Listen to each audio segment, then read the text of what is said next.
अच्छा जी, बिस्मिल्लाहिर्रहमानिर्रहीम। सर हमने लास्ट क्लास में कवर किया था, बिल्कुल बेसिक कोर्स हमने देख लिया था कि कोर्स में है क्या क्या। और इसके बाद हमने ये देखा था कि सर एक कंपनी के फाइनेंसर्स कितने हैं, उनको कहाँ कहाँ से फाइनेंस मिलता है, और फिर उन फाइनेंसर्स की कुछ रिक्वायरमेंट्स हैं जो कंपनी को पूरी करना होती है। ठीक है जी, तो हमने वैट को देखना शुरू किया था, याद आ रहा है सर? हमने उसमें ये देखा था कि मिसाल के तौर पर कंपनी को इक्विटी होल्डर्स पैसे प्रोवाइड करते हैं। ठीक है जी। अच्छा, जो इक्विटी होल्डर पैसे प्रोवाइड कर रहा होता है मेरे बच्चों, उसका मेन एम क्या होता है? उसको क्या हासिल करना होता है? सर डिविडेंड लेना होता है। ठीक है जी। तो सर इक्विटी होल्डर डिविडेंड मांगेगा। सर कंपनी कुछ पैसा जो है वो फाइनेंस रेज करेगी डेट से। ठीक है जी। तो सर अगर मैं आपसे ये पूछूं, अज्यूम करूं कि सर मेरे पास इक्विटी होल्डर से मैंने 100 रुपए लिए सर, और मैंने सर डेट होल्डर से 50 रुपए लिए। ये दोनों सोर्सेज ऑफ फाइनेंस मेरे पास सर 150 रुपए की कॉन्ट्रीब्यूशन दे रहे हैं मुझे। कंपनी के पास 150 रुपए सर। सर मेरे पास इक्विटी होल्डर्स को मैंने 15% का रिटर्न देना है, डेट होल्डर्स को सर मैंने मिसाल के तौर पर 12% का रिटर्न देना है। तो मुझे बताओ सर, मैं इस 150 रुपए पे कितना रिटर्न बनाऊं? कितना रिटर्न बनाऊं कि सर मेरा कितना रिटर्न?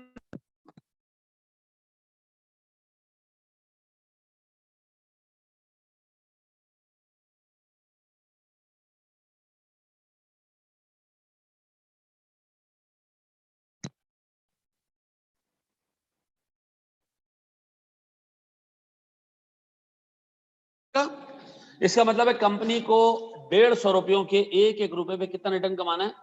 14% का रिटर्न कमाना है। ऐसा ये हमने पढ़ा था सर लास्ट क्लास में, यहां तक। ठीक है जी। हम सर एक स्टेप आगे जा रहे हैं सर आज। सर बोर्ड पे देखिएगा दोस्त, मुझे एक चीज ये बताइएगा सर, अगर मैं आपसे एक छोटी सी चीज पूछूं कि मिसाल के तौर पर एक कंपनी को एक इन्वेस्टर ने दिया पैसा, ये इन्वेस्टर है, इसने कंपनी को पैसा दिया। ठीक है जी। कंपनी को इससे मिसाल के तौर पर 10 रुपए दिए, और कंपनी से इसने कहा कि मुझे 15% का रिटर्न चाहिए। कितने का?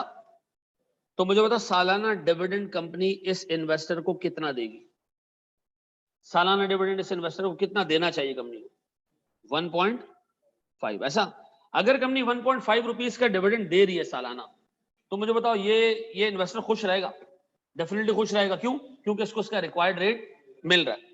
अच्छा, ये इन्वेस्टर ए है, इस इन्वेस्टर ए ने उठा के इन्वेस्टमेंट बेच दी इन्वेस्टर बी को। जब बेची ना तो 12 रुपए में बेची। ठीक है, कितने पे बेची? 12 पे बेची। 2 मिनट के लिए मज्यूम कर लेते हैं। अब बताओ ये इन्वेस्टर कौन है? इन्वेस्टर बी है। इन्वेस्टर भी कंपनी से 15% का रिटर्न चाहते हैं। अब बताओ क्या 1.5 रुपए का अमाउंट जो डिविडेंड के तौर पे इन्वेस्टर ए को खुश कर रहा था, क्या वो इन्वेस्टर बी के लिए सफिशिएंट होगा? नहीं सर। क्यों? क्योंकि 1.5 डिवाइडेड बाय 12, ये कितना बनेगा? देखो जरा अंदाजा, कितना? 12.5%। ऐसा इसका मतलब है ये 15% नहीं है। तो मुझे बताओ ये कंपनी के पास जाके अगर रोना रोना ढाल दे कि जी मुझे तो मेरा रिक्वायर्ड रिटर्न नहीं मिल रहा, तो क्या वाकई इसके लिए कंपनी जिम्मेदार है कि कंपनी अपने इन्वेस्टर को उसकी मार्केट वैल्यू ऑफ इन्वेस्टमेंट पे रिटर्न दे? हैं? हाँ सर, कंपनी हमेशा अपने हाजिर इन्वेस्टर को खुश रखने की कोशिश करती है, और हाजिर इन्वेस्टर ने इन्वेस्टमेंट खरीदी होती किसके ऊपर? मार्केट वैल्यू के ऊपर। तो याद रखना सर, मिस्टर बी ने अगर मार्केट वैल्यू पे इन्वेस्टमेंट की भी है 12 रुपए पे, तो कंपनी से अगर वो 15% का रिटर्न मांग रहा है, तो कंपनी को उसको रिटर्न देना पड़ेगा कितना? 15% के हिसाब से। सर अगर नहीं देगी कंपनी, तो मिस्टर बी नाराज हो जाएंगे, अपनी इन्वेस्टमेंट बेच के चले जाएंगे। याद रखिएगा, एक कंपनी अपने इन्वेस्टर को उसकी रिक्वायर्ड रिटर्न पे करती है मार्केट वैल्यू ऑफ इन्वेस्टमेंट पे, बुक वैल्यू पे नहीं। याद रहेगा ये? अब बताएं सर, जब मैं वैक निकालने जाता हूं, तो वैक के लिए मैं बुक वैल्यूज यूज करूं या वैक के लिए मैं मार्केट वैल्यूज यूज करूं? क्यों सर मार्केट वैल्यूज यूज करनी चाहिए? क्योंकि मेरा इन्वेस्टर अपनी मार्केट वैल्यू ऑफ इन्वेस्टमेंट पे रिटर्न चाहता है, बुक वैल्यू पे नहीं चाहता। सर एक सवाल है, कोई 2014 का, जिसमें आईकैप ने जो है वो वैक निकालने का कहा पेपर में। वैक हमेशा मार्केट वैल्यूज पे निकलता है। उस अटेम्प्ट में आईकैप के एग्जामिनर ने डाटा ही नहीं दिया बहुत सारा, जिसमें से एक डाटा इक्विटी की मार्केट वैल्यू नहीं थी। ठीक है जी, डेट की मार्केट वैल्यू थी, इक्विटी की मार्केट वैल्यू नहीं दी। तो सर उसमें आपसे एक्सपेक्ट किया जा रहा था कि यार अगर एक चीज की मार्केट वैल्यू अवेलेबल नहीं है, तो आप बुक वैल्यू को ही क्या मान लेना? मार्केट वैल्यू मान लेना, लेकिन याद रखना वह कभी भी बुक वैल्यूज के ऊपर नहीं निकलता, हमेशा किस पे निकलता है, मार्केट वैल्यूज पे। मुझे एक बात बताओ, अगर कल ये इन्वेस्टमेंट सी को बेच दी जाए तो मुझे बताओ सी जितने अमाउंट में इन्वेस्टमेंट खरीदेगा सर, कंपनी को उस मार्केट वैल्यू के हिसाब से रिक्वायर्ड रिटर्न देना है, ऐसा। अब मुझे बताओ सर, ये कंपनी को मैनेज करना आसान बात है, मुश्किल बात है? मुश्किल बात है, क्योंकि वो अपने हाजिर इन्वेस्टर्स को खुश रख रही होती है, और हाजिर इन्वेस्टर ने किस रेट पे सामान खरीदा है, मार्केट वैल्यू के ऊपर। ये बात समझ आती है? तो अपने पास सर एक लाइन लिख देंगे कि वैक is calculated using the market values of equity and debt, ऐसा।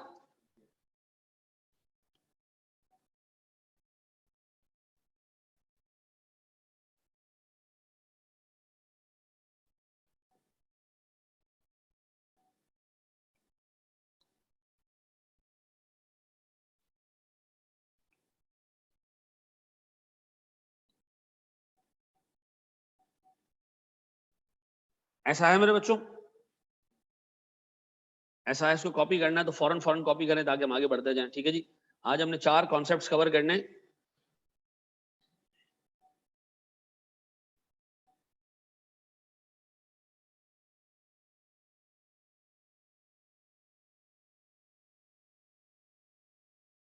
अच्छा, एक स्टेप आगे जाते हैं हम सर।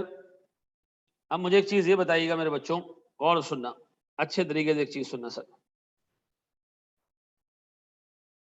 आपने मुझे वैक कैलकुलेट करके देना है सर, लेकिन एक छोटी सी चीज और सुने सर। मुझे एक बात ये बताएं सर, मेरे पास अकाउंटिंग इक्वेशन बचपन में याद आ रही जो हमने पढ़ी थी? अकाउंटिंग इक्वेशन क्या कहती थी,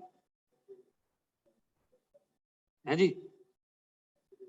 सर अकाउंटिंग इक्वेशन हमें ये कहती थी कि एसेट्स बराबर हैं किसके, लायबिलिटीज के और इक्विटी के, ऐसा। क्या मैं इसको सिंप्लीफाई करके ऐसे लिख सकता हूं कि एसेट्स बराबर हैं fixed assets plus current assets? इसको जरा सा एक्सपेंड करते हैं। और लायबिलिटीज बराबर हैं long term debt plus short term liabilities या शॉर्ट टर्म डेट, और इक्विटी में कोई लॉन्ग टर्म शॉर्ट टर्म नहीं होता, ऐसा। अच्छा, हमें बचपन में एक इक्वेशन और भी याद होगी, एक चीज कहलाती है वर्किंग कैपिटल। वर्किंग कैपिटल क्या होता है सर? कंपनी का पैसा जो करंट एसेट्स में फंसा हुआ है ना, नेट नेट पैसा जो करंट एसेट्स में फंसा है, वो क्या कहलाता है? कंपनी के रिसीवेबल्स, कंपनी का रॉ मटेरियल, कंपनी के पास जो WIP है, कंपनी के पास जो फिनिश गुड्स है, सर ये सारी चीजें आ रही होंगी करंट एसेट्स में, ठीक है जी। करंट एसेट सर फाइनेंस होते हैं किससे? करंट लायबिलिटी से, यानी स्टॉक में उधार पे लेता हूं, ठीक है जी। तो आम हालात में अच्छी कंपनी में ये दोनों बराबर होंगे तो वर्किंग कैपिटल ऑटोमेटिकली जीरो हो जाएगा, लेकिन हर जगह ऐसा नहीं होता। वर्किंग कैपिटल बराबर है किसके sir? Current assets minus current liabilities. अगर मैं काम करूं, इस शॉर्ट टर्म डेट को उठा के यहां मूव कर दूं, तो ये इक्वेशन कुछ ऐसी हो जाएगी।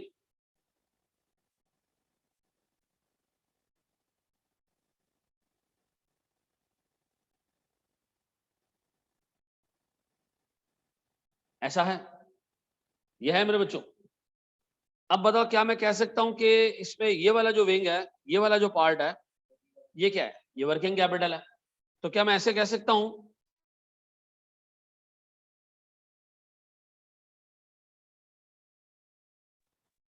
हाँ जी, मुझे बताओ सर, मेरे पास अब ये क्या बन गया?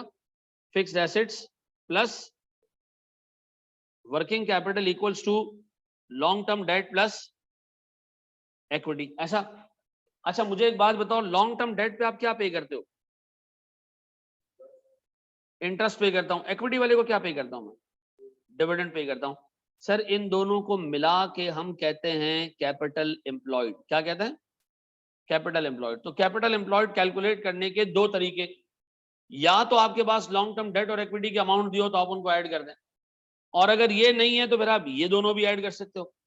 Fixed assets plus working capital, ये बराबर होगा किसके? Long term debt plus equity के, ऐसा। तो अगर एग्जाम में लॉन्ग टर्म डेट और इक्विटी नहीं मिल रही तो आप क्या कर लें? फिक्स्ड एसेट उठाएं, उसके अंदर वर्किंग कैपिटल ऐड कर दें, ऐसा है। तो सर अगर मैं एक छोटा सवाल आपको दूं, ये पहले कॉपी करने तो कर लें सर, ठीक है जी। ये हमारे पास क्या था सर? ऑल्टरनेटिव तरीका, ऑल्टरनेटिव ऑफ कैलकुलेटिंग क्या चीज? कैपिटल एम्प्लॉयड, ऐसा है, ऐसा है मेरे बच्चों।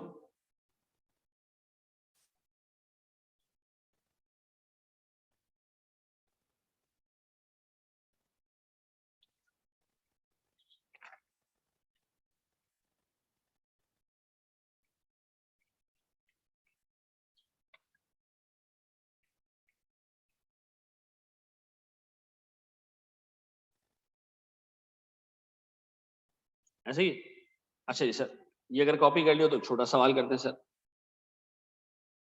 मुझे एक बात ये बताएं सर, मेरे पास एक कंपनी के फिक्स एसेट्स हैं 6 लाख रुपए के, एक कंपनी का वर्किंग कैपिटल है 3.5 लाख रुपए का, ठीक है जी, और हमारे पास जो कैपिटल एम्प्लॉयड है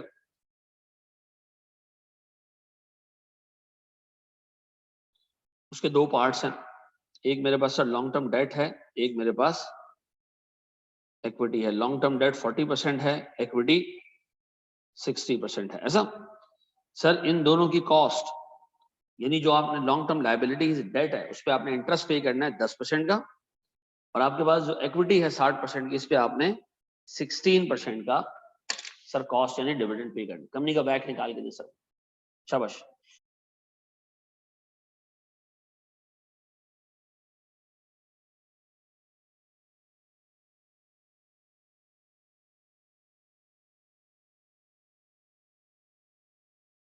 जनाब कितना 13.6%। सर सबसे पहले तो आप निकाल लें जनाब कैपिटल एम्प्लॉयड यानी इक्विटी प्लस इक्विटी और लॉन्ग टर्म डेट मिला के कितने, सर ये हो जाएंगे 9.5 लाख। 9.5 लाख के 2 हिस्से मेरे बच्चों, 40% इसमें लॉन्ग टर्म डेट है और 60% इसके अंदर इक्विटी है। तो जो 40% लॉन्ग टर्म डेट है वो है कितना, 3,80,000 और 5,70,000। सर मेरे पास टोटल 9.5 लाख रुपए की इक्विटी है, सॉरी 9.5 लाख रुपए की मेरे पास सर कैपिटल एम्प्लॉयड है, जिसमें 40% लॉन्ग टर्म डेट है, 60% इक्विटी है। आराम से मैं वैक निकाल सकता हूं सर, इसका वैक बराबर है सर 5,70,000 रुपए की इक्विटी इंटू 16% प्लस 3,80,000 रुपए का debt into 10% divided by 570 plus 380। मुझे बताया मेरे को वैक कितना है सर, 13.6%। Very good sir. ऐसा भाई, जिन्होंने अभी ज्वाइन किए क्लास, हमने अभी तक कोई ऐसी चीज नहीं पढ़ी, सिर्फ हमने अकाउंटिंग इक्वेशन को खोल के पढ़ा है कि अकाउंटिंग इक्वेशन का मतलब है assets equals to liability plus equity. Liability इसको 2 टुकड़ों में हम डिवाइड कर सकते हैं, long term debt, short term debt और current assets, non current assets, ठीक है जी।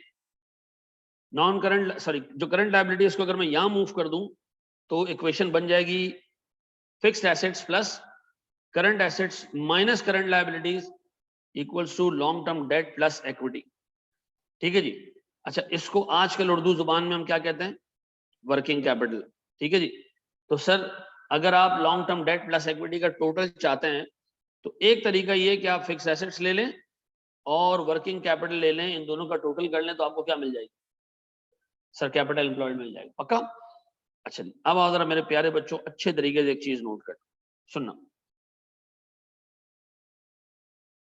मुझे एक चीज ये बताओ सर, एक कंपनी है, ये उसका प्रेजेंट है, पर अच्छे तरीके से इसको समझने की कोशिश करना, बीएफडी का बेस है जो अभी समझने जा रहे हैं। सर ये कंपनी का प्रेजेंट है, लॉजिकली क्लियर हो जाना है। एक कंपनी का पास था, एक कंपनी का फ्यूचर है, ठीक है जी। मुझे बताएं सर, मेरे पास जो कंपनी की बुक्स पे एसेट्स आ रहे होते हैं, जो कंपनी की बुक्स पे एसेट्स आ रहे हैं, जो कंपनी की बुक पे इक्विटी आ रही है, ये as a result of past events है, ऐसा as a result of past event है, ये बुक वैल्यूज है सर। क्या मार्केट वैल्यू भी यही होगी? नहीं सर, मार्केट वैल्यू नहीं होगी। मार्केट वैल्यू क्या देख के इन्वेस्टर डिटरमिन करता है, फ्यूचर अर्निंग पोटेंशियल देख के। कभी भी पास्ट को देख के प्राइस डिटरमिन नहीं होती, डिटरमिन होती है कंपनी की फ्यूचर अर्निंग्स का पोटेंशियल देख के। अगर तुम्हें इंडस्ट्री में कंपनी ऐसी नजर आती है जो बड़ी जबरदस्त कंपनी है भाई और उसमें ठीक ठाक अर्निंग पोटेंशियल है, आप यकीन करें छोटे से थोड़े से एसेट्स की भी ठीक ठाक मार्केट वैल्यू होगी ऐसा। तो इसका मतलब ये है कि सर जो कंपनी के एसेट्स की बुक वैल्यू है वो मार्केट वैल्यू से सिग्निफिकेंटली डिफरेंट हो सकती है, ऐसा है। वह किस पे निकालते हैं, बुक वैल्यूज पे या मार्केट वैल्यूज पे? मार्केट वैल्यूज पे। इसका मतलब ये कि सर मुझे मार्केट वैल्यू कैलकुलेट करना आना चाहिए, या एग्जाम में मार्केट वैल्यू कितने तरीके से देता है एग्जामिनर, वो हम एक एक करके देख लेते हैं। सर एग्जामिनर आपको मार्केट वैल्यू दो तरीके से देता है पेपर में। मैं पहले बात करूंगा इक्विटी की, ठीक है जी। इक्विटी की मार्केट वैल्यू कितने तरीके से दी जाती है पेपर में? दो तरीके से सर। सबसे पहले सर, सबसे पहला तरीका एग्जामिनर आपसे कहेगा कि एक कंपनी का शेयर कैपिटल है से 10,000 शेयर्स एट द रेट 10 रुपए, कितने हो गई? 1 लाख। फिर इसके बाद कंपनी के आपको बताएगी रिजर्व्स, क्या बताएगी? रिजर्व्स, कि सर हमारी कंपनी के रिजर्व्स हैं 2,10,000 रुपयों के। बताओ सर रिजर्व्स क्या है? आज तक का कमाया गया टोटल अनडिस्ट्रीब्यूटेड प्रॉफिट, आज तक का कमाया गया टोटल अनडिस्ट्रीब्यूटेड प्रॉफिट।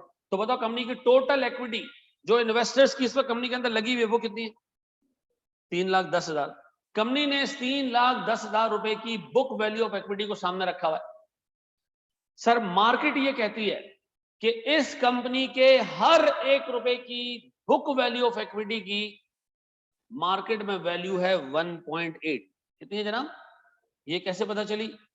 सर हमने कंपनी की मार्केट वैल्यू निकाली, कंपनी की बुक वैल्यू रखी, दोनों का रेशियो निकाला, तो हमें पता चला कि price to book ratio is 1.8। मुझे बताओ अच्छी बात है बुरी बात है? अच्छी बात है भाई। हर 1 रुपए की बुक वैल्यू की मार्केट में 1 रुपए 80 पैसे वैल्यू लगी हुई है। इसका मतलब है लोग हमसे एक्सपेक्ट कर रहे हैं कि हमारा ठीक ठाक अर्निंग पोटेंशियल है, ऐसा। अब मुझे एक बात बताओ, अगर मैं तुमसे कहूं कि मुझे मार्केट वैल्यू चाहिए, ये 1 रुपया 80 पैसे किस चीज की मार्केट वैल्यू है? हर 1 रुपए की इक्विटी की। इक्विटी है कितनी? 1 लाख या 3,10,000? सर इक्विटी है 3,10,000। तो मुझे बताओ सर मैं इसको मल्टीप्लाई करूंगा किससे? 1.8 से। तो मुझे बताओ मेरे प्यारे बच्चों, मेरे पास कितने रुपए की मार्केट वैल्यू आएगी इक्विटी की? कितनी? 5,58,000। पक्का बताएं प्राइस टू बुक रेशियो को आपने मल्टीप्लाई किससे किया? प्राइस टू बुक रेशियो को आपने मल्टीप्लाई किससे किया? सिर्फ शेयर कैपिटल से या एंटायर इक्विटी से? एंटायर इक्विटी से। क्यों? क्योंकि सर मेरे पास इक्विटी की इस वक्त बुक वैल्यू 3,10,000 है और मार्केट में जितनी भी मार्केट वैल्यू आ रही है वो 1 रुपए की इक्विटी के हिसाब से हमने डिफाइन की है, ठीक है जी। 1.8 rupees is the market value of every rupee of equity the company is currently carrying in the books, ऐसा। अब सुनना जरा दोस्त, अच्छे तरीके से सुनना। ये एक तरीका है, जब भी आपको एग्जाम में प्राइस टू बुक रेशियो देगा आप करोगे क्या? आप बुक वैल्यू निकालोगे इंटायर, उसको सिंपली मल्टीप्लाई कर दोगे किससे? प्राइस टू बुक रेशियो से, ऐसा। याद रखना प्राइस टू बुक रेशियो को मल्टीप्लाई सिर्फ शेयर कैपिटल से नहीं करना है, सारे रिजर्व्स ऐड करने हैं इसके अंदर। डन। एक तो इक्विटी की मार्केट वैल्यू मालूम करने का एक तरीका ही। दूसरा तरीका क्या है सर? मेथड 2। गौर से सुनो, मेथड 2 को समझने के लिए एक चीज समझो। अज्यूम करो एक ग्रुप ने ना एक बिजनेस शुरू किया, 4 लोगों का ग्रुप था, एक बिजनेस शुरू किया उन्होंने, ठीक है। 10-10 रुपए ऐड किए, कितने हो गई? 40 रुपए। और हर एक बंदे को एक शेयर इशू हो गया। डन। कितने शेयर इशू हो गए? एक शेयर इशू हो गया। 40 रुपए लेके इन 4 लोगों ने जब बिजनेस किया ना हमजा, तो इससे कमाए 16 रुपए इन्होंने। कितने? 16 रुपए का क्या कमाया? ऐसा 16 रुपए का प्रॉफिट बना लिया। बताओ इनके अब नेट एसेट्स कितने हो चुके होंगे, इक्विटी कितनी हो चुकी होगी? मैं कहूंगा भाई इनकी इक्विटी हो चुकी है, इसमें शेयर कैपिटल है कितने का? 4 शेयर्स इंटू 10 रुपए पर शेयर इस 40, और रिजर्व्स कितने से? 16, ही कितने हो गए? 56। पक्का? अब एक बेसिक सी बात मैं आपसे जानना चाह रहा हूं, 2 मिनट के लिए अज्यूम करो कि जो बुक वैल्यू है वो मार्केट वैल्यू है। बताओ एक शेयर की मार्केट वैल्यू, एक शेयर की बुक वैल्यू कितनी होगी? एक शेयर की 10 रुपए, नहीं सर 10 रुपए नहीं, फिर अगर उसको मैं 4 से डिवाइड करूं कितना आता है सर? 14 रुपए। ऐसा मिस्टर ई आना चाहते हैं कंपनी के अंदर, ई आना चाहते हैं, कंपनी में घुसना चाह रहे हैं, बराबर के शेयर होल्डर बनना चाह रहे हैं, कितने पैसे लिए जाए इनसे? 14 रुपए या 10 रुपए? कम से कम 14 रुपए। कितने? कम से कम 14 रुपए से होगा क्या सर? अगर आपने इसको 10 रुपए पे एंटर किया ना और ये बराबर का शेयर होल्डर है तो वेल्थ तो नंबर ऑफ शेयर्स पे डिस्ट्रीब्यूट हो जाती है। ऐसा तो मुझे एक बात बताएं सर, ये टोटल जो 56 रुपए की वेल्थ है, इसमें 10 रुपए और ऐड करोगे 66 हो जाएंगे, और सबको आप डिस्ट्रीब्यूट करोगे तो ई आते ही 10 रुपए का शेयर खरीदेगा और वो शेयर 12 रुपए 50 पैसे का हो जाएगा, उसको हो जाएगा फायदा, ये गलत हो जाएगा। तो ई को लाना कितने पे? 14 रुपए पे लाना है। तो मुझे बताओ 14 रुपए में जो 4 रुपए किस चीज के? ये वो प्रॉफिट है जो बाकी के लोगों ने अर्न। अब बताओ सर, जब आप स्टॉक मार्केट जाते हो, ओजीडीसी का एक शेयर 800 रुपए का ट्रेड मिसाल के तौर पर ट्रेड हो रहा है, लकी सीमेंट का से 800 रुपए का ट्रेड हो रहा है। बताओ 800 रुपए में सिर्फ क्या कंपनी के सारे रिजर्व्स की वैल्यू शामिल है? हाँ सर, एक शेयर की वैल्यू जो स्टॉक मार्केट पे कोट हो रही होती है ना, वो सिर्फ शेयर कैपिटल के कैपिटल को रिप्रेजेंट नहीं कर रहा होता, बल्कि सारे रिजर्व्स को भी रिप्रेजेंट कर रहा होता है। अगर मैंने सर ओजीडीसी की कंपनी खरीदनी है तो मुझे सिंपली क्या करना है? मार्केट से सारे शेयर्स परचेज कर लेने जो आज का रेट चल रहा है। इससे क्या होगा? मुझे सिर्फ शेयर कैपिटल मिलेगा? नहीं सर, पूरी की पूरी इक्विटी आपकी हो जाएगी। ऐसा अब बताओ सर, अगर एग्जामिनर मुझे प्राइस टू बुक रेशो ना दे, बल्कि एक लाइन लिख के दे दे कि share price that is market value पर शेयर इज ₹55.8, तो मुझे बताओ कि 55.8 है एक शेयर की वैल्यू, तो बताओ इसको मैं किससे मल्टीप्लाई करूं इंटायर कंपनी की मार्केट वैल्यू निकालने के लिए? सर मैं इसको मल्टीप्लाई करूंगा 55.8 मल्टीप्लाई बाय क्या चीज? Only 10,000 shares. क्या आएगा? इसमें रिजर्व्स ऐड करने की जरूरत है? नहीं, क्योंकि शेयर की प्राइस में रिजर्व्स कैपिटल सब ऑलरेडी एम्बेडेड है।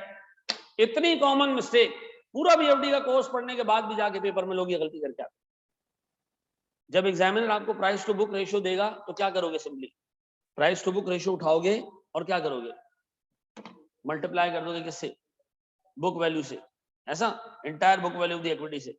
और अगर सर मार्केट वैल्यू पर शेयर दिया हो तो सिर्फ नंबर ऑफ शेयर से मल्टीप्लाई करेंगे। ऐसा इसका मतलब ये कि सर इक्विटी की मार्केट वैल्यू दो तरीके से आएगी। वो क्या है सर? एक तो क्या है सर, मेरे पास मैं उठाऊं प्राइस टू बुक रेशो, उठाऊं मैं इसको मल्टीप्लाई कर दूं किससे? किससे मल्टीप्लाई कर दूं सर? बुक वैल्यू से। भाई तुम्हारी क्लास कौन सी थी? किसकी? इतनी देर से तू बीएफडी पढ़ रहा, तुझे ख्याल नहीं है कि टैक्स की क्लास नहीं? अच्छा बैठ जाओ।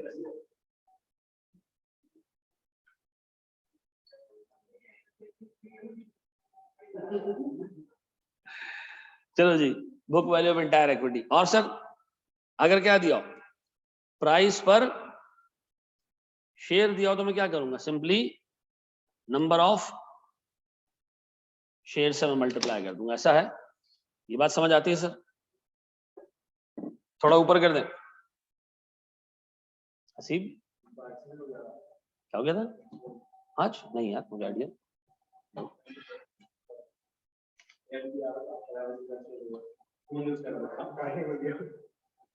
अभी आज हुआ ही।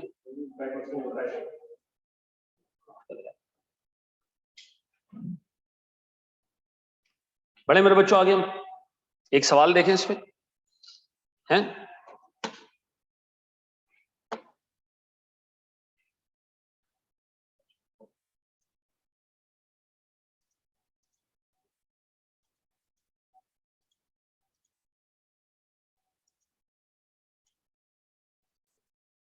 अच्छा भैया, हमारी किताब है, मैं आपको सॉफ्ट कॉपी शेयर कर देता हूँ आज, ठीक है? हार्ड कॉपी में आपने मंगवाना है तो हार्ड कॉपी मंगवा सकते हैं, सॉफ्ट कॉपी में पूरी किताब की आपसे शेयर कर दूंगा। आप सुकून से उसको जहां अपना दिल करे वहां से प्रिंट भी निकलवा सकते हैं। एक छोटा सा इशू होगा आपके प्रिंट निकलवाने पे, वो आपको आई कैप वाला अंदर ले जाने नहीं देगा, ठीक है। जो हमने किताब बनाई वो प्रॉपर्ली बाउंड बुक है, ठीक है, वो आप आई कैप में लेके जा सकते हो, पढ़ो भी उससे, और देन फिर आप आई कैप में भी उसको लेके जा सकते हो एज अ रेफरेंस बुक, ठीक है। उस किताब के इफेक्टिवली 3 हिस्से, एक हिस्से में आपका एनालिसिस है पूरे पेपर का, के कोर्स का, कि उसमें है क्या क्या, ठीक है जी, क्या चीज कितनी दफा आई है। फिर उसके बाद एक 50 पेज की समरी बुक है, इंटायर कोर्स के फॉर्मूला लिखे हुए उसके अंदर, ठीक है जी, ताकि आपको मतलब यहाँ वहां ढूंढना ना पड़े, और पूरा कोर्स समराइज करके 50 पेजेस में हमने कवर किया, ठीक है जी। और फिर उसके बाद सर आगे पूरी किताब है, प्रैक्टिस है उसके अंदर, पास पेपर्स हैं उसके अंदर, आईसीएडब्ल्यू के क्वेश्चंस हैं, एसीसी के क्वेश्चंस हैं, मोर देन 600 क्वेश्चंस हैं उसके अंदर, ठीक है ना। तो एक अच्छा सेटअप है आपके लिए, मैं आपको सॉफ्ट कॉपी शेयर कर देता हूँ। बुक जहां से मिलती है उसका मैं लिंक आपको दे दूंगा, ठीक है, आप हार्ड कॉपी में मंगवा सकते हैं, हर शहर पहुंच जाएगी, सिवाय सरगोदा के, नहीं मजाक कर रहा हूँ, सरगोदा में भी आ जाएगी। पेपर के अंदर बुक वैसे ही अबील वैसे ही बेटा, हाँ, मतलब पेपर के अंदर बातों का कोई फॉर्मूला याद नहीं आ रहा होता है तो वो मिल जाता है, कोई थ्योरी आ जाती है तो वो आप कर सकते हो उसके अंदर से, बाकी दिमाग चलाना होता है, किताब का कोई काम नहीं होता उसमें। बाज़ औक़ात आपके पास इतना टाइम होता है कि बहुत सारा टाइम होता है, और बाज़ औक़ात किताब आमतौर पे लोग सिर्फ खोलते हैं फॉर्मूला कंफर्म करने के लिए बस, ठीक है, और किसी चीज के लिए नहीं, और वो भी आप इतनी दफा प्रैक्टिस कर चुके होते हो कि आपको जरूरत नहीं पड़ती, ठीक है ना। भाई जो बच्चे पुराना बैच ले रहे हैं उनके लिए इत्तला ये है कि मैं 30 से 40% नया कंटेंट डालूंगा, क्योंकि जिस तरह का पेपर आ रहा है, ठीक है ना, मैंने ठीक ठाक एक्स्ट्रा कवरेज करनी है, तो जो लोग ऑलरेडी ले रहे हैं वो नजर रखिएगा पोर्टल पे, अलग से मैं उसके अंदर टैब बनाऊंगा, ठीक है जी, फर्दर मटेरियल, और टॉपिक वाइज उसके अंदर डाल दूंगा, ठीक है, ताकि आप लोग उसको सुकून से देख सको। बढ़े हम आगे, ये सवाल सॉल्व कर रहे हैं, शाबाश।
आवाज आ रही है बेटा? आवाज आ रही है मेरी? क्या मेरी आवाज आ रही है? अच्छा जी, मैं ये बता रहा था मेरे बच्चों कि मेरे पास इन दो चीजों को ऐड करूँ ना, शेयर कैपिटल रिजर्व्स को, तो सर मेरे पास बुक वैल्यू आ जाएगी इक्विटी, इसकी इक्विटी की बुक वैल्यू आ जाएगी। डन। इस इक्विटी की बुक वैल्यू को मैं मल्टीप्लाई करूंगा किससे? सर मेरे पास 1 रुपए की बुक वैल्यू की मार्केट वैल्यू 1.8, मैंने ऐसे मल्टीप्लाई कर दिया। ये आ गई सर मेरे पास इक्विटी की मार्केट वैल्यू। पक्का? देखिए इक्विटी की मार्केट वैल्यू आ गई। सर मुझे इस इक्विटी की मार्केट वैल्यू के बाद ये मालूम करना है कि कंपनी के पास कितना लॉन्ग टर्म डेट है। अच्छा, उसकी डायरेक्ट इंफॉर्मेशन सवाल में गिवन नहीं है। हमने क्या किया सर, सबसे पहले हमने उठाई कंपनी के टोटल एसेट्स जो सवाल में गिवन थे, मैंने ये लिए, मैंने इसके अंदर से माइनस किया क्या चीज, इक्विटी की बुक वैल्यू को। क्यों? क्योंकि सर टोटल एसेट्स 3 लोग लेकर आते हैं, share holders, long term date holders और शॉर्ट टर्म डेट होल्डर्स। ठीक है, मैंने क्या किया, टोटल एसेट्स में से इक्विटी की वैल्यू हटाई, टोटल एसेट्स में से करंट लायबिलिटीज की बुक वैल्यू हटाई, जो बाकी के पैसे बच गए वो कौन लेकर आया, वो लॉन्ग टर्म डेट होल्डर लेकर आया। पक्का? अब मुझे इस लॉन्ग टर्म डेट होल्डर्स की, इस लॉन्ग टर्म डेट की मेरे बच्चों क्या कैलकुलेट करनी है, मार्केट वैल्यू कैलकुलेट करनी है। मैं आपको ये बता रहा था कि मिसाल के तौर पर एक बॉन्ड है, डिबेंचर है, मैं इश्यू कर रहा हूं, मुझे पैसों की जरूरत है। इस डिबेंचर पे लिखा है मैं 100 रुपए का हूं, इस डिबेंचर पे लिखा है 16% सूद पे करूंगा मैं। मैंने, कंपनी ने ये डिबेंचर हमजा को इशू किया, हमजा से कितने पैसे लिए, 100। डिबेंचर किसके पास चला गया, हमजा के पास। हमजा को मैंने देना है सूद, किस रेट से, 16% के हिसाब से। ऐसा दे दिया 16% के हिसाब से सूद। अगला साल आया, मार्केट का इंटरेस्ट रेट 12% हो गया। कितना? 12%। यानी मार्केट में अगर आपके पास पैसा आज लगाने के लिए मौजूद है तो आपको 16% नहीं मिलेगा, बल्कि मेरा बॉन्ड कितना सूद दे रहा है आज भी, 16%। तो मुझे बताओ, मार्केट में 12 अंडे देने वाली मुर्गी मौजूद है, मेरी मुर्गी 16 अंडे दे सकती है, तो मुझे बताओ सर मेरी मुर्गी की मार्केट वैल्यू ऊपर जाएगी? ऐसा है कि नहीं? क्या ये बॉन्ड मैं बेवकूफों की तरह 100 रुपए में बेचूंगा? नहीं सर, जिस बंदे को आज 100 रुपए इन्वेस्ट करना है उसको सिर्फ 12% का रिटर्न मिलेगा। मेरा रिटर्न कितना है सर, 16%। तो क्या मैं इस बॉन्ड को 100 रुपए पे बेचूं? नहीं, मुझे क्या करना चाहिए, ज्यादा पे बेचना चाहिए। आप ऊपर आए देखें, आपको नजर आ रहा है बॉन्ड की मार्केट वैल्यू इस कंपनी की 115% है। क्या मतलब, इस कंपनी की जो बॉन्ड की मार्केट वैल्यू है वो बुक वैल्यू से ज्यादा है। इसका मतलब ये कंपनी मार्केट के मुकाबले में ज्यादा सूद पे करती है। ऐसा है?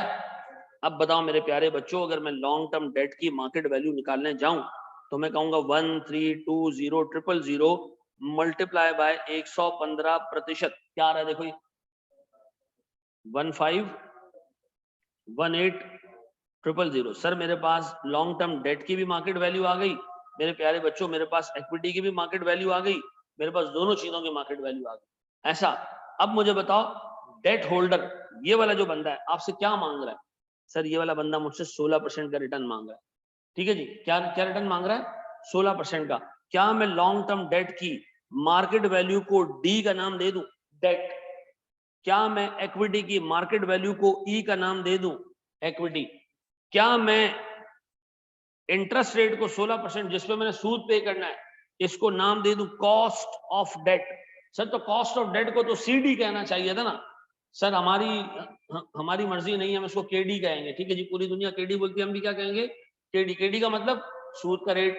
ठीक है जी। फिर मुझे बताओ सर, ये तो केडी हो गया, इक्विटी होल्डर्स को क्या देना है हमने, इक्विटी होल्डर्स को? सर वो कह रहे हैं इक्विटी होल्डर्स को हमने 8% का प्रीमियम देना है। प्रीमियम का मतलब है डेट से भी 8% ऊपर। आइंदा के बाद जब ये वर्ड पढ़ो ना प्रीमियम, इसका मतलब है जो बेंचमार्क रिटर्न है, सूद का रिटर्न है, उससे ऊपर की बात हो रही है। कितनी बात हो रही है सर, ऊपर? सर हम 24% का रिटर्न देंगे, किसको, इक्विटी होल्डर्स को। इसको हम नाम दे रहे कॉस्ट ऑफ इक्विटी। क्या नाम दे रहे, कॉस्ट ऑफ इक्विटी। तो सर हमारे पास 4 चीजें आ गई। हमारे पास आ गई इक्विटी, कितने की, इक्विटी की मार्केट वैल्यू जिसको हम डिनोट कर रहे हैं किससे, ई से। कितनी जी? सर ऊपर आ रही है 3960,000, 3960,000। सर मेरे पास डेट आ गया, डेट, डेट को मैं डिनोट कर रहा हूं किससे, डी से। कितना आ गया सर, ये 1518,000। सर मेरे पास कॉस्ट ऑफ डेट आ गया सर, केडी, कितना जी, 16%। सर मेरे पास कॉस्ट ऑफ इक्विटी आ गया, कितना जी, सर 24%। ऐसा?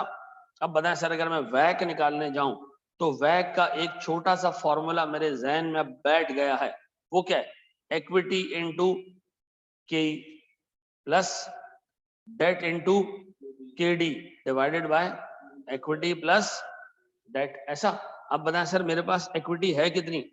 सर इक्विटी है मेरे पास 3960,000 मल्टीप्लाई बाय के 24% प्लस डेट कितना है मेरे पास sir 1518,000 multiply by 16% divided by 3960,000 plus 1518,000।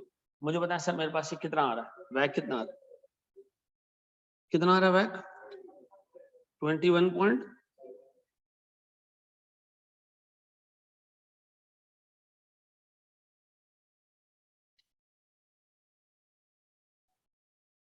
ऐसा है मेरे बच्चों?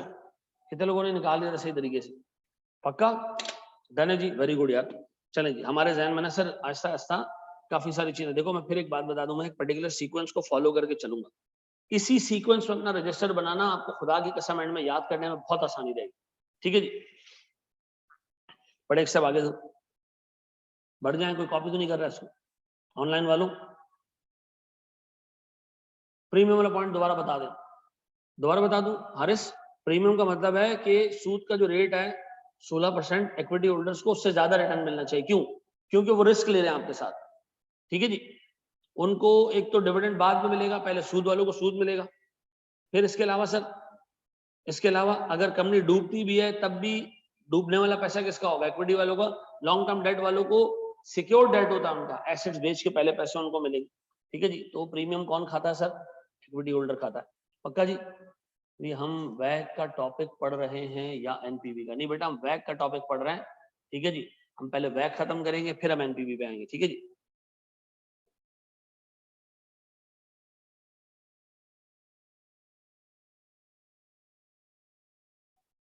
बढ़ जाए हम आगे दोस्त।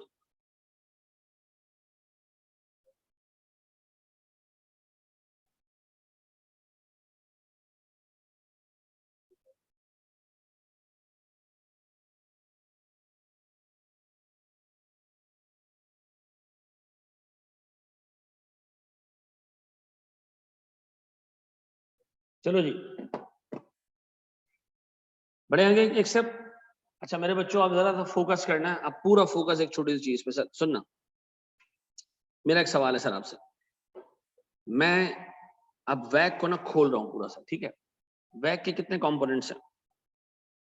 वैक के सर वैसे बहुत सारे कंपोनेंट्स हैं, अभी हम 4 को फोकस करेंगे। क्या क्या है सर मेरे पास? इक्विटी की मार्केट वैल्यू है और कॉस्ट ऑफ इक्विटी है, दैट इज की सर डेट है, उसकी मार्केट वैल्यू है और कॉस्ट ऑफ डेट है। ऐसा ये चार चीजें हैं सर, ये 4 चीजें। ठीक है, अब बताओ सर, मैं सबसे पहले पिक कर रहा हूं इन 2 को। किसको? इक्विटी को, that is market value and cost. ठीक है जी, ऐसा ही। मेरे बच्चों, अगर मैं तुम लोगों से एक छोटा सा क्वेश्चन पूछूं, आपके सामने कोई भी एसेट आ जाए, जैसे एक बिल्डिंग है, कैसे वैल्यू मालूम करोगे इसकी? मार्केट वैल्यू कैसे मालूम करोगे? 2 तरीके, एक इंडिपेंडेंट वैल्यूअर, उसको बुला लो। ठीक है जी, एक इंडिपेंडेंट वैल्यूअर को बुलाओ और उससे क्या ले लो? फेयर वैल्यू ले लो। वो आपको एक एस्टिमेट बता देगा कि भाई बिल्डिंग कितने की है। व्हाट इफ के बिल्डिंग हो ऐसी जगह पर जहां पर फेयर वैल्यू डिटरमिन करना पॉसिबल नहीं है, या फेयर वैल्यू आपने 3-4 ब्रोकर से ली तो उसमें सिग्निफिकेंट चेंज आ रहा था। अब आपने कंक्लूड कर दिया कि ब्रोकर्स की फेयर वैल्यू रिलायबल नहीं है। अब बताओ ऑल्टरनेटिव तरीका क्या है? जाली तरीका क्या है? आसान तरीका क्या है इस प्रॉपर्टी की वैल्यू निकालने का? सर इस प्रॉपर्टी से मिलने वाले सारे कैश फ्लोज जो आगे जाके मिलेंगे, उन सब के हम क्या निकाल लें? प्रेजेंट वैल्यू निकाल लें। बताओ एक बिल्डिंग मेरे पास है तो उससे क्या कैश फ्लोज निकलेंगे? सर उससे रेंट निकलेगा। कब तक निकलेगा? इसकी यूजफुल लाइफ के एंड तक। वो सारे रेंटल्स की मैं क्या निकाल लूं? प्रेजेंट वैल्यू निकाल लूं। क्या निकाल लूं? प्रेजेंट वैल्यू निकाल लूं एक अप्रोप्रिएट रेट से। तो सर अगर इस अप्रोप्रिएट रेट से आप प्रेजेंट वैल्यू निकाल लोगे तो क्या बन जाएगा? कि फेयर वैल्यू बन जाएगी ऐसा। तो इसका मतलब किसी भी एसेट की अगर आपको फेयर वैल्यू मालूम करनी है, मार्केट वैल्यू मालूम करनी है, बेस्ट तरीका क्या है कि आप जाएं मार्केट में, एक्टिव मार्केट में, वहां से वैल्यू ले लें। नहीं मिल रहा तो फिर क्या करें सर, उसके कैश फ्लोज की प्रेजेंट वैल्यू निकाल लो ऐसा। अब बताएं मेरे बच्चों, मैं आपसे जानना चाह रहा हूं, मेरी एक कंपनी है, कंपनी XYZ, बताओ मुझे इसके एक शेयर की मार्केट वैल्यू मालूम करनी है, कैसे मालूम होगी? वेरी गुड सर, एक कंपनी अपने शेयर होल्डर्स को जितने डिविडेंड्स देगी उसकी क्या निकाल लें? प्रेजेंट वैल्यू निकाल लें। क्या निकाल लें? प्रेजेंट वैल्यू निकाल लें। मतलब डिविडेंड कब तक मिलता रहता है कंपनी का? ये कंपनी अगर फॉर्म हुई है उसका डिविडेंड कितने 4-5 साल तक तो मिलता होगा एक इन्वेस्टर को? नहीं सर, एक कंपनी का डिविडेंड एक इन्वेस्टर को जिंदगी भर मिलता रहता है। कैसे मिलता रहता है? जिंदगी भर मिलता रहता है। कैसे मिलता रहता है? जिंदगी भर मिलता रहता है। तो मुझे एक बात बताएं, अगर मैं आपसे कहूं कि जनाब एक इन्वेस्टर का रिटर्न, ये इन्वेस्टर है, इसका रिटर्न क्या है सर? इसका रिटर्न है डिविडेंड्स, डिविडेंड्स फ्रॉम कंपनी। कब तक मिलेगा डिविडेंड? ता कयामत मिलता रहेगा। ठीक है जी, हर साल मिलेगा, क्योंकि हम ये अज्यूम करके चलते हैं कि company is a perpetual structure. Company क्या है? एक परपेचुअल स्ट्रक्चर है, लॉ में लिखा हुआ है सर, ये चलती रहेगी ऐसा। आज इंडिपेंडेंट वैल्यू नहीं निकाल रहा, आप यूजफुल लाइफ के एंड में जो वैल्यू रखेंगे वो कैसे रिलायबल होगी? देखो एक चीज याद रखो, हम निकाल रहे हैं रेंटल्स की प्रेजेंट वैल्यू, ठीक है जी भाई। सीधी उसूल की बात यह है कि आप पूरे बीएफडी में जितनी भी वैल्यूएशन टेक्निक्स यूज करेंगे वो सब अंदाजा होगा। आइडियल और बेस्ट वैल्यूएशन टेक्निक क्या है? मार्केट वैल्यू, जो मार्केट से मिल जाएगी आप। इसके बाद जितनी भी वैल्यूएशन टेक्निक्स है वो क्या है? एस्टिमेट्स है। ठीक, ये बात समझ आती है ना? तो हम बीएफडी में जहां चीज मार्केट से मिल रही है मार्केट वैल्यू ले लेंगे, नहीं होगा तो एस्टिमेट्स। ठीक है जी, बड़े हमारे दोस्त। अच्छा जी, अब मेरे बच्चों मुझे एक चीज ये बताओ, एक कंपनी से डिविडेंड कब तक मिलता रहेगा? ताकयामत मिलता रहेगा ऐसा। उन सारे डिविडेंड्स की मुझे क्या निकालनी है? प्रेजेंट वैल्यू निकालनी है। अब गौर से एक अच्छे तरीके से एक चीज समझना सर, सुनिएगा दोस्त मेरे प्यारे बच्चों, ये एक इन्वेस्टर है सर, ये एक कंपनी है सर, ये इन्वेस्टर कंपनी का शेयर खरीदता है से 50 रुपए में। कितने में? 50 रुपए में। गौर से सुनना। और ये कंपनी इस इन्वेस्टर को हर साल डिविडेंड देती है, डिविडेंड देती है एक सर्टेन अमाउंट का। ये कंपनी से 16% का रिटर्न डिमांड कर रहा है। कितना? 50 रुपए देके 16% का रिटर्न डिमांड कर रहा है। बताओ सर, कंपनी इसको हर साल कितने का डिविडेंड दे? बताओ उसको हर साल कितने का डिविडेंड दे? 8 रुपए का। ऐसा है, कितने का डिविडेंड है? तो सर इसका मतलब ये, इस बंदे ने जो 50 रुपए का एक शेयर खरीदा है वो इफेक्टिवली 8 रुपए के कयामत तक मिलने वाले डिविडेंड्स की प्रेजेंट वैल्यू है। इसको ऐसे देख लो सर, ये कंपनी से क्या चाह रहा है? इसको हर साल कितने का रिटर्न मिले? 8 रुपए का। सर ये 8 रुपए का रिटर्न इसको कब तक मिलना चाहिए? कयामत तक, क्योंकि इसके पैसे कंपनी के पास कयामत तक रहेंगे। ठीक है जी। तो मुझे एक बात बताओ सर, जो आपने शेयर खरीदा है, जो कि मार्केट वैल्यू है कितने की? 50 रुपए की। अगर मैं इसको मल्टीप्लाई करूं किससे? किससे मल्टीप्लाई करूं? 16% से, जो कि इन्वेस्टर का रिक्वायर्ड रेट है, दैट इज के। तो मेरे पास क्या आ जाना चाहिए? डिविडेंड आ जाना चाहिए ऐसा। और मैं अगर आपसे पूछूं मुझे मार्केट वैल्यू चाहिए, तो उसको मैं रीअरेंज कर सकता हूं, हैं? इसको रीअरेंज कर सकता हूं। मार्केट वैल्यू कितनी थी? 50 थी, हैं? के ही कितना था? 16% था। बताएं डिविडेंड कितना बैठा? 8 रुपए का। इसको अगर मैं रीअरेंज करूं तो क्या मैं कह सकता हूं मार्केट वैल्यू बराबर है डिविडेंड डिवाइडेड बाय के? ऐसा। इससे क्या आ जाएगा हमारे पास? एक शेयर की मार्केट वैल्यू। लेकिन इसमें अजम्पशन क्या है कि कंपनी हर साल इस इन्वेस्टर को कॉन्स्टेंटली 8 रुपए का डिविडेंड पे करती रहेगी ऐसा। कंपनी हर साल इसको कॉन्स्टेंटली 8 रुपए का डिविडेंड पे करती रहेगी, और ये जवान का बच्चा भी इस शेयर को कभी भी बेचेगा नहीं। ये बात समझ आती है? ये बात भेजे में बैठती है। अब बताएं, हमारे पास एक छोटा सा फंक्शन डेवलप हो गया कि अगर आपको शेयर की मार्केट वैल्यू निकालनी है तो आप एक काम करें, डिविडेंड को डिवाइड करने के से कॉस्ट ऑफ इक्विटी से ऐसा। और अगर आपको कॉस्ट ऑफ इक्विटी मालूम करनी है तो आप क्या करें? डिविडेंड को डिवाइड करने किससे? मार्केट वैल्यू से। और अगर आपको डिविडेंड मालूम करना है तो आप क्या करें? मार्केट वैल्यू को मल्टीप्लाई कर दें किससे? के ई से। ये एक ही फंक्शन के 3 फेजेस है ऐसा। प्रेफरेंस शेयर अभी आ रहा है बेटा, आगे थोड़ा सा आ रहा है। थोड़ा सा आगे आएगा, पहले डेट आएगा फिर प्रेफरेंस शेयर्स आएंगे।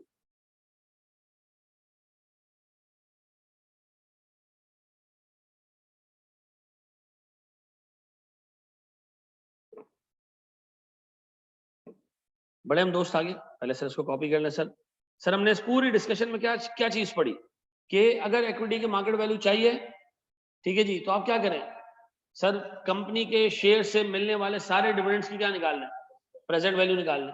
फिर हमने एक छोटा सा फंक्शन डिराइव किया कि मार्केट वैल्यू पे अगर एक बंदा शेयर खरीदता है और उसको के यानी कॉस्ट ऑफ इक्विटी अपना रिटर्न चाहिए, तो सर कंपनी उसको क्या पे कर रही होगी, डिविडेंड। तो सर मार्केट वैल्यू इनटू के इक्वल्स टू डिविडेंड। रीअरेंज करूं तो डिविडेंड डिवाइड बाय के इज मार्केट वैल्यू, ऐसा है। सर इसको हाथों हाथ कॉपी कर लें ताकि हम एक स्टेप आगे बढ़ जाए।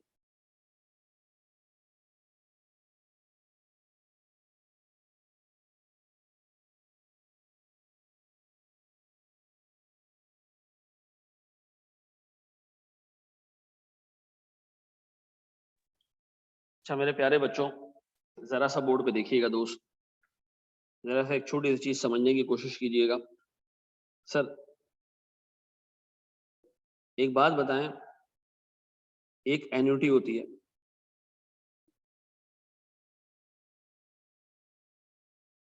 उसकी प्रेजेंट वैल्यू निकालनी होगी, कैसे निकालते हैं। एक एन्युटी आर हर साल मिलेगी, ऐसा 1 minus 1 plus I raise the power minus N divided by I, ऐसा। अगर आपको ये आर हर साल मिले और आई आपका जो है वो इंटरेस्ट रेट है, तो ये बराबर होगा किसका, किसकी, प्रेजेंट वैल्यू का, ऐसा। अच्छा अब एक काम करते हैं, हम इसमें ना डाटा चेंज कर देते हैं, हम आर की जगह रख देते हैं डिविडेंड हर साल मिलेगा, 1 माइनस 1 प्लस आई की जगह रख देते हैं के, ऐसा। के क्या है, cost of equity sir, minus N क्या है, इन्फिनिटी, क्या है जनाब, इन्फिनिटी डिवाइडेड बाय के, ये बराबर है किसके, प्राइस या मार्केट वैल्यू, ऐसे ही। अब सर मैथ्स ये कहती है कि जिस चीज की पावर इन्फिनिटी है उसकी वैल्यू जीरो है, जिस चीज की पावर इन्फिनिटी है उसकी वैल्यू जीरो है। तो मुझे एक बात बताओ, जिसकी पावर इन्फिनिटी है इसकी वैल्यू जीरो है, तो हमारा इक्वेशन तो फिर ऐसे हो गया, dividend into 1 minus 0 divided by के इक्वल्स टू प्राइस, ऐसा। अच्छा अगर मैं इसको रीअरेंज करूं तो सर मेरे पास डिविडेंड ओवर के इक्वल्स टू प्राइस, ऐसा। दूसरे अल्फाजों में मार्केट वैल्यू बराबर है डिविडेंड डिवाइडेड बाय के, ऐसा। ऐसा है, क्या आपने यही चीज यहां देखी, ये मैंने इसको एक और तरीके से भी प्रूफ कर दिया। सर ये भी कॉपी कर लें, शाबाश।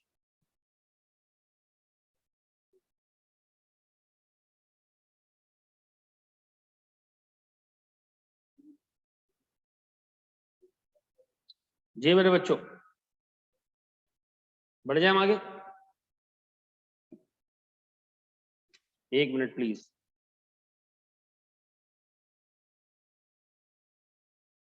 अच्छा मेरे प्यारे बच्चों, अब एक चीज समझना, ठीक है, इसका मतलब आपने एक बेस कॉन्सेप्ट समझ लिया कि इक्विटी की मार्केट वैल्यू बराबर है किसके, इक्विटी की मार्केट वैल्यू बराबर है किसके, present value of all dividends at the rate के, प्रेजेंट वैल्यू निकालने के लिए कॉस्ट ऑफ इक्विटी यूज करना है, डन। अब एक प्रॉब्लम आती है जी, अब एक प्रॉब्लम आती है, हमारे कोर्स में डिविडेंड के 3 पैटर्न है। भाई क्या जरूरी हर कंपनी हर साल एक जैसा डिविडेंड दे, नहीं। तो डिविडेंड के 3 पैटर्न हमारे कोर्स में होंगे। नंबर 1 कांस्टेंट डिविडेंड, कांस्टेंट का मतलब हर साल रुपी टर्म में एक जितना डिविडेंड, जो अभी हम कर रहे हैं। बी कॉन्स्टेंटली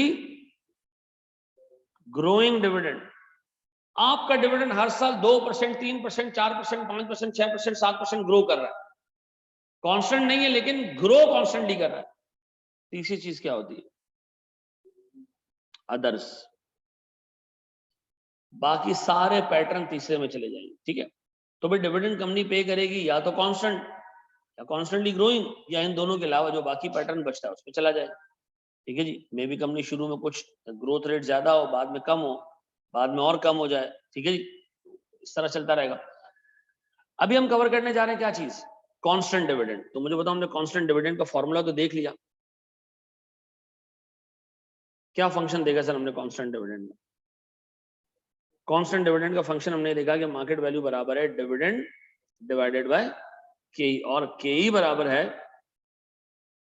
डिविडेंड ओवर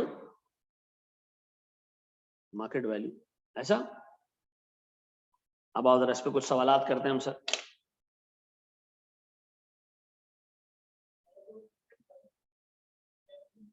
क्या चीज? अदर्स एमएफए में नहीं।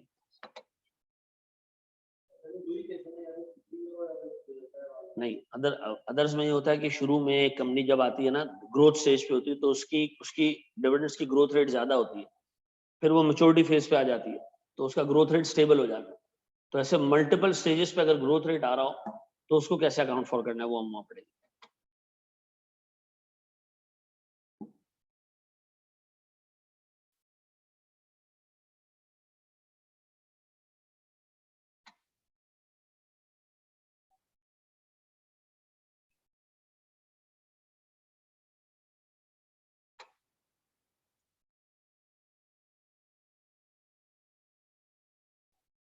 शुरू हो जाओ दोस्त, कर लें इसको सॉल्व करें। मुझे बताओ क्या आ रहा है, कंपनी ए का वैक क्या आ रहा है, कंपनी ए का सॉरी मार्केट वैल्यू क्या आ रही है, मार्केट वैल्यू पर शेयर क्या आ रही है, टोटल मार्केट वैल्यू क्या आ रही है? ऑनलाइन वालों पर शेयर कितनी आ रही है? ऑनलाइन वालों मेरी आवाज आ रही है? टोटल 3680। अच्छा, कैसे निकाला भाई? मैंने देखा मेरे पास 4,60,000 रुपए का प्रॉफिट है, यही मैंने डिविडेंड मान लिया। एक शेयर के अगेंस्ट कितना डिविडेंड है, डिवाइड कर दिया मैंने 25,000 से, तो आ गया मेरे पास डिविडेंड पर, नहीं पहले मैं वो निकालना चाह रहा हूँ कि पर शेयर डिविडेंड पर शेयर कितना कितना आ रही, डिविडेंड पर शेयर निकाल लो ना, प्रॉफिट पूरा ले लो, कोई मसला नहीं। वैसे डिविडेंड पर शेयर कितना चेक करो, डिवाइड 18.4 का डिविडेंड पर शेयर को अगर मैं के से डिवाइड करूं तो मेरे पास एक शेयर की मार्केट वैल्यू आ जाएगी कितनी? 147 पॉइंट, ये मैंने डाल दिया सर 147.2, और नंबर ऑफ शेयर से मल्टीप्लाई कर दो तो मार्केट वैल्यू ऑफ कंपनी आ जाएगी कितनी? कितना भैया? 25,000। कितनी?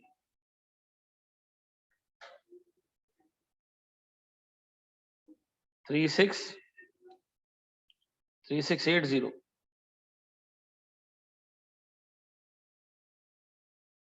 ये मैं क्या करूं सर? डन हो गया।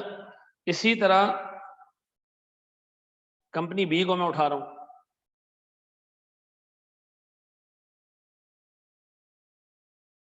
कितना जी? 3,75,000।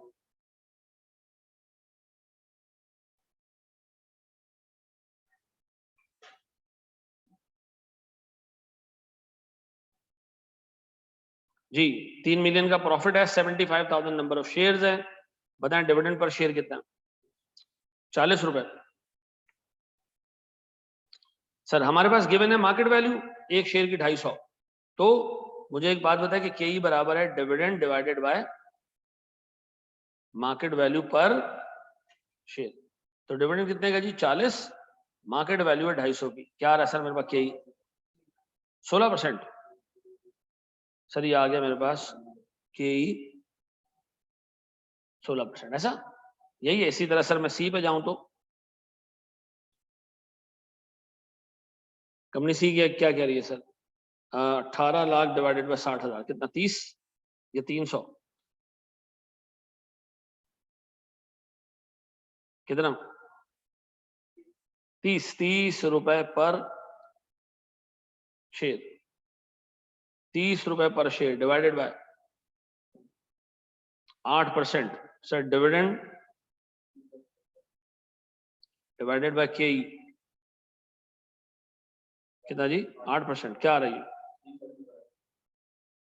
375 पर share. Market value of entire company कितना नंबर ऑफ शेयर है सर इसके? 60,000।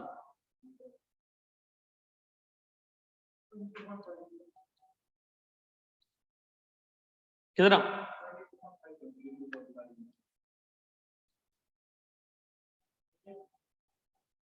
22.5 मिलियन।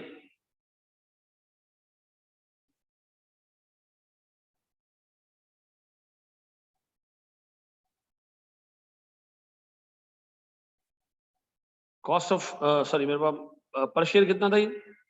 375। पक्का जी?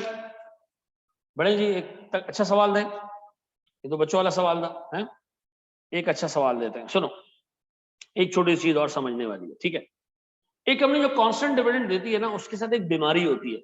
वो बीमारी क्या होती है वो जरा सुनो। वो बीमारी क्या है? एक कंपनी ने ना कैपिटल इंट्रोड्यूस किया, कितने का? 1000 रुपए का। कितने का? 1000 रुपए का। कितने का कैपिटल इंट्रोड्यूस किया? 1000। इस पे प्रॉफिट बनाया 20%। कितना? 20% कितना होता है? 200। और ये सारा डिविडेंड के तौर पे बांट दिया। तो बताओ हमारे पास फिर नेट एसेट्स रहेगा कितने? 1000। अगले साल ही ओपनिंग कितने होंगे? 1000। जिस इंडस्ट्री में हम ऑपरेट कर रहे हैं ना, हमारी असम्पशन होगी कि जितना पैसा तुम डालोगे, यानी कंपनी जितना पैसा इन्वेस्ट करेगी, एक कांस्टेंट रेट से प्रॉफिट कमाती रहेगी। तो बताओ अगले साल का प्रॉफिट कितना? फिर 200 का डिविडेंड, फिर कितना रहेगा? 1000। मुझे बताओ इस कंपनी के साथ बीमारी क्या है? ये जो कमाती है सारा बांट देती है, जो कमाती है सारा बांट देती है। तो सारा बांटने की वजह से कंपनी ग्रो नहीं करती है। ये कंपनी क्या रहती है? एक साइज पे ही रहती है, और इसका डिविडेंड भी क्या रहता है? कांस्टेंट रहता है। तो बताओ कांस्टेंट डिविडेंड देने वाली कंपनी की एक मेन निशानी क्या है? कि वो अपनी इंटायर अर्निंग्स क्या कर देती है? डिस्ट्रीब्यूट कर देती है। ऐसा? तो मैं ये लिखता हूं जनाब, generally company distributing all its earnings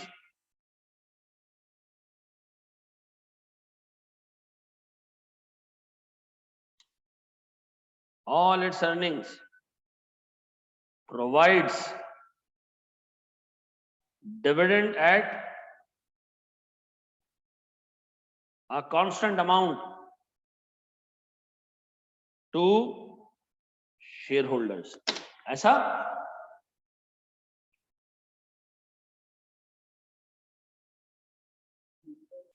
बारह परसेंट है, बिल्कुल सही 12%। ऐसे कैसे आया 12%? पता है? सबसे पहले आप एक काम करो, निकाल लो कि हमारे पास चाहिए क्या? हमें के चाहिए। के बराबर है किसके? Dividend divided by market value. ऐसा? अब नीचे अगर मार्केट वैल्यू पूरी कंपनी की रखोगे तो ऊपर डिविडेंड भी पूरी कंपनी का रखना। अगर डिविडेंड पर शेयर रख रहे हो तो मार्केट वैल्यू भी पर शेयर रखना। ठीक है जी? अच्छा, मैं सबसे पहले ढूंढने जा रहा हूं क्या चीज? डिविडेंड।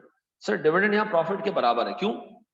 क्योंकि वो कह रहा है जनाब, assuming the company is distributing all its earnings as dividends। ऐसा? तो मुझे मेरे बच्चों एक चीज ये बताओ, सेल्स में से मैं कॉस्ट ऑफ सेल्स हटाऊं, सेल्स में से मैं ऑपरेटिंग कॉस्ट हटाऊं और इंटरेस्ट हटाऊं, तो मेरे पास प्रॉफिट आ जाएगा। और तो कोई एक्सपेंस या नजर नहीं आ रहा मुझे। क्या आ जाएगा देखो जरा? Profit would be 1404,000। डन? फिर जी सर, फिर हमारे पास जो दूसरी चीज है वो है क्या चीज? Market value of equity. पहले तो इक्विटी ढूंढना पड़ेगी, इक्विटी दी हुई नहीं है आप। अच्छा, हम सबको ये बात पता है कि हमने भी थोड़ी देर पहले पढ़ा था कि long term debt plus equity बराबर है किसके? Fixed assets plus working capital. याद आ रहा है? तो fixed assets plus working capital यहाँ गिवन है। हाँ सर, कितना देखो जरा, long term debt plus equity, ये दोनों मिला के कितने हो जाते हैं? 14 लाख। अच्छा, लॉन्ग टर्म डेट दिया हुआ सवाल में। हाँ सर, 5 मिलियन। तो इक्विटी बता सकते हो सर? 14 lakh minus 5 million. बताओ मेरा बुक वैल्यू ऑफ इक्विटी कितनी है?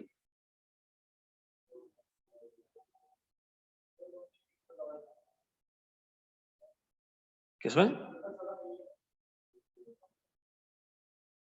सही है ना? 14 लाख, 14 मिलियन, 14 मिलियन, ये 14 मिलियन है। और ये भी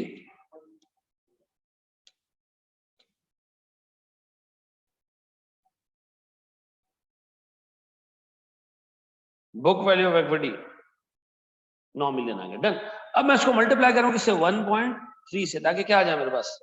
मार्केट वैल्यू ऑफ इक्विटी कितनी? 11.7। ऐसा।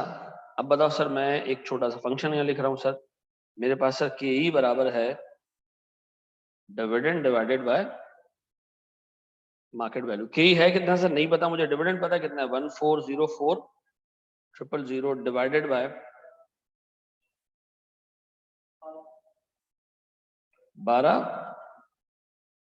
12% है। पक्का सबने कर लिया था ये ऐसा? अब छोटी सी हेडिंग अपने पास डालोगे, return on equity versus cost of equity. कौन सा? नहीं, प्रॉफिट आफ्टर टैक्स। ठीक है जी, क्योंकि शेयर होल्डर्स को प्रॉफिट आफ्टर टैक्स से मिलता है ना। यहां चूंकि टैक्स था नहीं तो हमने काम आसान रखा।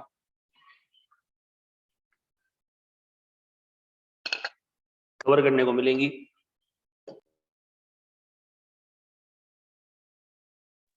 बड़े मांगे दोस्त हैं। Thank you very much. Return on equity versus cost of equity. रोई वर्सेस कोई है। बोर्ड पे देखना सर। फंक्शन देके क्या बेस्ट? अच्छा भाई, फंक्शन बिल्कुल पेपर में एक तो तुम लोग को याद करने की जरूरत है। क्यों? इतनी बड़ी किताब लेके जा रहे हो अंदर। ठीक है, सुकून से बैठ के काम कर सकते हो, जहां टेंशन हो वहीं खोल लेना। जो क्लास में पढ़ा होगा वही किताब में मौजूद होगा। ठीक है जी, तो चीजें याद आ जाएंगी। अब आओ जरा दोस्त प्यारे भाई, बोर्ड पे देखना। आरओई वर्सेस की। सुनना, एक इन्वेस्टर 100 रुपए देता है कंपनी को, क्या मांगता है कंपनी से? के ई मांगता है 12%। गौर से सुनना, कितना मांगता है? 12%। बोर्ड पे देखना। कंपनी के पास कितने पड़े हुए? 100 रुपए। कंपनी क्या करती है? ये आगे इन्वेस्ट कर देती है। कंपनी जिस सेक्टर में पैसा इन्वेस्ट करेगी, ये हमारी अजम्पशन है कि इस सेक्टर से कंपनी जो रिटर्न कमाएगी वो कांस्टेंट होगा। क्या होगा? वो कांस्टेंट होगा। अज्यूम करते हैं 100 रुपए पे ये रिटर्न भी कमा रही है, कितना जी? 12 रुपए का ही। ऐसा 12% ही कमा रही है। तो आरओई कितना है जी? ये क्या है? आरओई, ये है रिटर्न ऑन इक्विटी। याद रखना, return on equity book value पे लगता है। किस पे लगता है? बुक वैल्यू पे। अब सुनो सुनो सुनो सुनो, ए ने ये शेयर बी को बेच दिए। बी को ये शेयर पड़ा 120 का। कितने का? 120 का। ऐसा बी ने पैसे किसको दिए? कंपनी को दिए 120 या ए को दिए? ए को दिए। ए फारिग, बी मौजूद, कंपनी अपनी जगह पे मौजूद है। बताओ कंपनी बी इन्वेस्टर ने कितने पैसे दिए ए को? तो कंपनी के पास भी 120 हो गए होंगे। नहीं सर, कंपनी के पास तो अभी भी 100 रुपए ही पड़े हुए ना। कंपनी के पास तो अभी भी 100 रुपए ही पड़े हुए हैं। तो सर क्या कंपनी का प्रॉफिट एकदम से बढ़ जाएगा? नहीं सर। तो बताओ कंपनी का प्रॉफिट आज भी कैलकुलेट करने के लिए हम करेंगे क्या? कंपनी का प्रॉफिट आज भी कैलकुलेट करने के लिए हम करेंगे क्या? हम बुक वैल्यू उठाएंगे किसकी? इक्विटी की, और उसको मल्टीप्लाई कर देंगे किससे? आरओई से। ऐसा। अब बताओ सर, ए बी ने बेच दिया सी को, सी ने इसी शेयर के 250 रुपए दे दिए, ऐसे 150 रुपए दे दिए।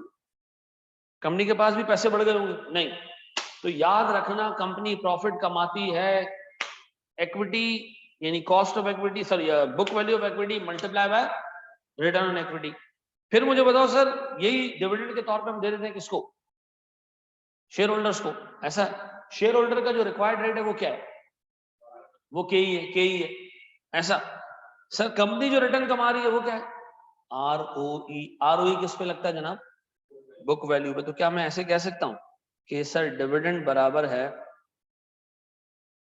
प्रॉफिट के जो कि बराबर है इक्विटी की बुक वैल्यू इनटू आरओई, ऐसा? और ये डिविडेंड हम डिस्काउंट कर रहे हैं किससे, डिवाइड कर रहे हैं किससे? यही से। हमारे पास क्या आ जाती है? Market value. ऐसा ऐसा है सर। अब अगर मैं एक काम करूं, मैं आपको एक छोटा सा सवाल दूं। लोग पता है ये गलत काम करते हैं, कहते हैं जब मार्केट वैल्यू शेयर की बढ़ गई ना, कंपनी के रिसोर्सेज बढ़ गए। कंपनी के रिसोर्सेज शेयर की मार्केट वैल्यू बढ़ने से नहीं बढ़ते हैं, ये दिमाग में रखना। कंपनी के रिसोर्सेज उतना ही रहेगी। कंपनी का प्रॉफिट हर दफा कैलकुलेट करने के लिए आसान तरीका क्या है? कंपनी की बुक वैल्यू ऑफ इक्विटी उठाओ, मल्टीप्लाई कर दो किससे? रिटर्न इक्विटी से, खत्म। और यही रिटर्न उठा के, प्रॉफिट उठा के दे दो किसको? शेयर होल्डर्स को। ठीक है जी। वो मार्केट वैल्यू कैसे निकालेगा कंपनी की? सर डिविडेंड डिवाइडेड बाय उसका रिक्वायर्ड रेट।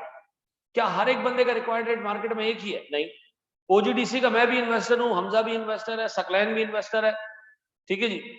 हम तीनों के रिक्वायर्ड रेट क्या होंगे? अलग अलग होंगे। ठीक है जी। बड़े माँ के दोस्त, एक सवाल करके देना सर आपको।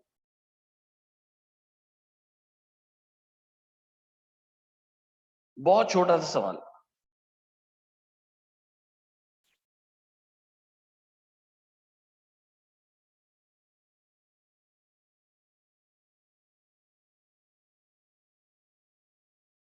ये सारे सवाल आपकी किताब में मौजूद हैं।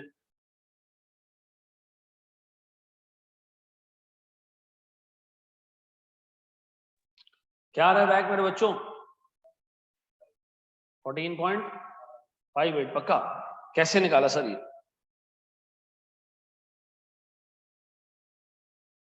18 मिलियन रुपए की मार्केट वैल्यू है। क्या है ये? Market value. मुझे प्रॉफिट चाहिए, प्रॉफिट कैसे निकलेगा? पहले बताओ प्रॉफिट कैसे निकलेगा? पहले हमें चाहिए डिविडेंड। डिविडेंड तो है नहीं, तो प्रॉफिट को हम डिविडेंड मान लेते हैं। प्रॉफिट कैसे आएगा? प्रॉफिट आएगा book value of equity multiply by ROE. अच्छा बुक वैल्यू ऑफ इक्विटी है नहीं है, तो ये कैसे आएगी? Sir market value of equity divided by price to book ratio.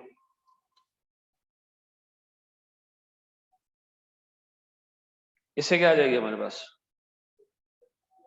Book value of equity. ऐसा? अब बताओ सर सवाल में क्या गिवन है इस वक्त? हमें मार्केट वैल्यू गिवन है कितनी?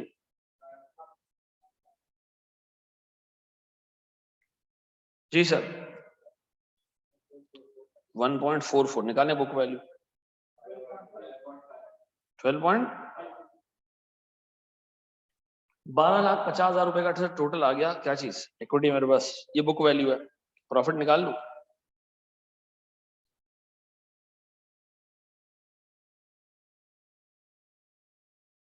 मल्टीप्लाई बाय 21%, कितना? 2.625। अब बताएं सर, मैं के ही निकालने जाऊं तो सर मेरे पास क्या आ चुका है? डिविडेंड आ चुका है कितने का? 2625,000 डिवाइडेड बाय मार्केट वैल्यू।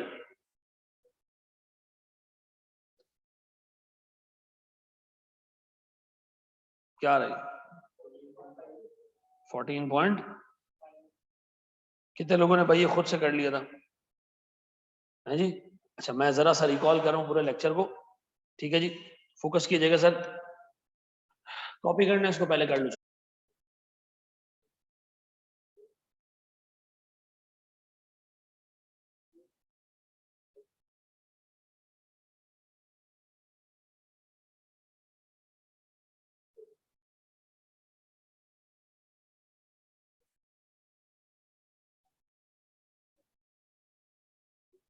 जी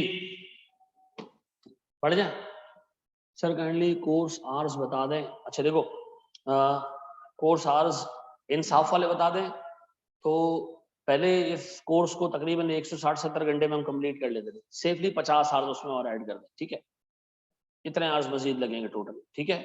कम से कम मैं 50 से 55 क्वेश्चंस एटलीस्ट आवर लॉन्ग जो है वो एसीसी के अभी ऐड करूंगा, आईसीडब्ल्यू के ऐड करूंगा, मर्जर्स एंड एक्विजिशन में 15-20 क्वेश्चंस मैंने ऐड करने, तो थोड़ा सा टाइम देना पड़ेगा आपको उसका, ठीक है। बड़े आगे हम दोस्त। अच्छा सर, हमने सबसे पहले जब क्लास स्टार्ट की हमने डिस्कस किया कि एक कंपनी के दो स्टेक होल्डर्स हैं, एक इक्विटी होल्डर है, एक शेयर होल्डर है, सर एक इक्विटी होल्डर है, एक डेट होल्डर है, ये दोनों मिलकर कंपनी को पैसे देते हैं और सर इनके जो रिक्वायर्ड रिटर्न्स हैं, ठीक है, वो कंपनी को कमाना है और सर रिक्वायर्ड रिटर्न अगर वेटेड एवरेज बेसिस पे देखें तो वो वैक कहलाता है सर।